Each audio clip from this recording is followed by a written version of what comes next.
Texas prairie lands are on the verge of extinction.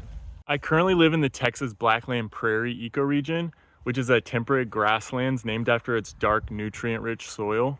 However, it feels like a misnomer now that less than 1% of the native vegetation of the region remains. This land used to be home to American bison, pronghorn, red wolves and gray wolves, mountain lions, even jaguars.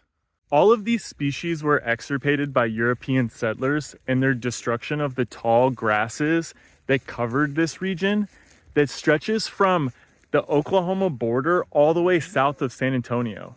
See, the rich soil was so perfect for growing crops, they cultivated 98% of it by the end of the 1800s. So because the soil in this region was so valuable to the Europeans, they plowed all the way up to just about every house, road, and creek bank.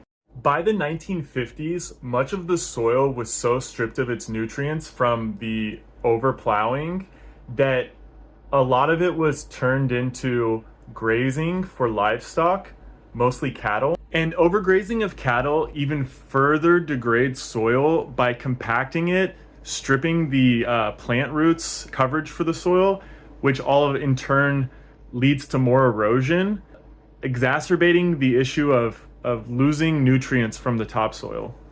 The more degraded soil becomes, the harder it is to restore ecosystems and bring back native vegetation. And now, roughly 200 years after its colonization, Texas Blackland Prairie has just a handful of small nature preserves left. These protected and publicly managed areas are vulnerable windows into what this 12 million acre region of Texas once looked like.